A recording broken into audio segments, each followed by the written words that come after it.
Salut à tous.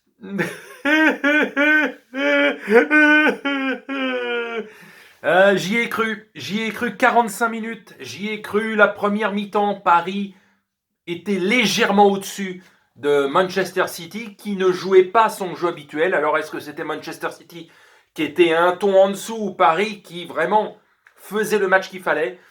Moi je trouve que c'est plutôt Paris qui faisait le match qu'il fallait. Vraiment tout le monde était concerné en attaque, en défense. Euh, Paris qui mène 1-0, presque logiquement dans ce match. En tout cas, les 45 premières minutes, on se disait, c'est dans la continuité, enfin je me disais, c'est dans la continuité de ce qu'on a vu en Ligue des Champions. C'est-à-dire que c'était même un peu meilleur de ce qu'on imaginait, parce que j'étais sûr que Manchester City allait avoir le monopole du ballon, la possession pour au moins 60-65%, qu'ils allaient avoir 4-5 grosses occasions, que Paris pouvait en avoir 3-4, mais qu'il ne fallait pas les louper.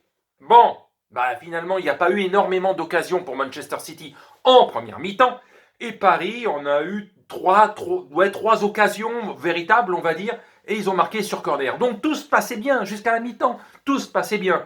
Et la seconde mi-temps, voilà, Manchester City a mis peut-être le curseur un peu plus haut, et puis, Paris, à partir de la 60e minute, ils ont commencé à baisser. Alors, est-ce que c'est physiquement? Parce que je trouve que Manchester City a beaucoup mieux fini le match physiquement. En seconde mi-temps, bon, à la première mi-temps, but de Marquinhos, donc sur corner. Et donc, les buts de Bruyne sur une sorte de centre, mais qui a fini, quoi. Tout le monde pensait quelqu'un allait reprendre le ballon. Et finalement, il a rebondi, il a fini dans les buts tout seul. Et par contre, bon, Mahrez, hein, on connaît bien le talent de ce joueur, évidemment. Hein, on n'apprend rien. Euh, une patte gauche et puis un sens du dribble et bon, tout ce qu'il faut, quoi. Donc sur coup franc, c'est ce genre de joueurs-là qui ont énormément de talent, évidemment, à marquer des coups francs en plus. Quand tu as énormément de talent, niveau jeu, niveau dribble, niveau passe, généralement, tu es un bon tireur de coups francs. Et ça a confirmé. Donc voilà. Hein, c'est chiant. Voilà, je suis déçu. Euh, c'est pas la fin. Il y a un match retour. Alors, on savait que ça serait compliqué, mais là, évidemment, ça le sera peut-être un petit peu plus encore, même si Paris, depuis cette saison, on va dire, en Ligue des Champions, est meilleur à l'extérieur qu'à domicile. Hein. Donc, on va bien voir, il n'y a pas le soutien du public, là-bas non plus, donc ça se jouera à huis clos, tout est possible, c'est dans une semaine, tu n'as pas le temps de cogiter pendant 130 ans, c'est dans une semaine qu'il y a le match retour.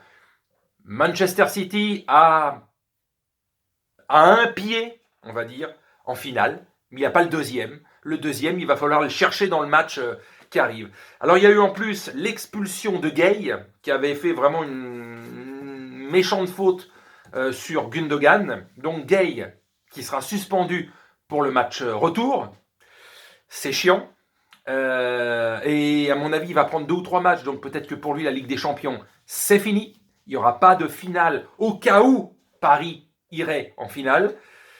Donc, comme je l'ai dit, Paris a été au niveau en première mi-temps. Man City a pris le dessus en seconde mi-temps. Ils ont mieux fini, je trouve, notamment dans le dernier quart d'heure, mieux fini physiquement. On les sentait vraiment costauds. Bon, voilà quoi. Entre un Mbappé que, franchement, ouais, on l'a pas énormément vu. Justement, voilà. C'est le premier gros match depuis un mois et demi en Ligue des Champions où il passe un peu à travers, quoi. Donc, c'est ces anciens démons qui reviennent, là où pendant 8 mois, 1 an, il n'avait pas marqué de but en Ligue des Champions et il passait un peu à travers les gros matchs de Ligue des Champions. Là, il était présent depuis un mois et demi, depuis le Barça. Bon, voilà, là, c'était pas son jour. Et alors qu'en face, il y a de très très bons joueurs. Hein. De Bruyne, toujours là. Mahrez, évidemment, comme je vous le dis, on connaît son talent. Quand tu as des De Bruyne, Mahrez, Gundogan et Foden qui jouent en même temps, oui, il y a du ballon. Il y a du ballon. Donc voilà, déception. La semaine prochaine, on remet le couvert. Et donc, soit tu te fais sortir par peut-être la meilleure équipe en Europe à l'heure actuelle. Finalement, peut-être meilleure que le Bayern. J'en sais rien, mais ça jouait à kiff-kiff. On savait que c'était les 2 grands favoris entre le Bayern et Manchester City. Paris en a sorti un. Est-ce qu'ils arriveront à sortir l'autre ou ils vont être éliminés en demi-finale par peut-être le futur vainqueur de la Champions League? Donc, on va bien voir. Mais bon, c'est comme ça. Et 45 minutes, c'était faisable, c'était possible.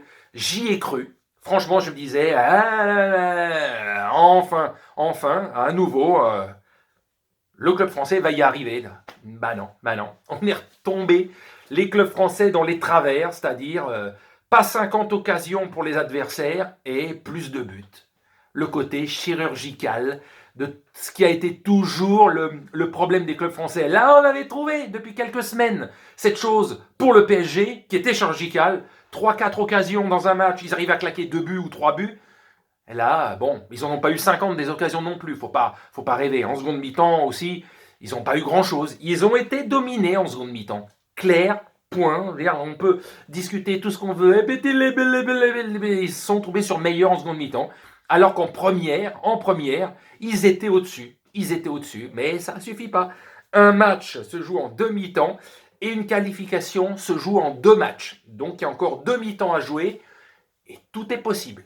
Avec ce club, tout est possible. On verra bien. Allez, sur ce, je vous salue. Bonne nuit.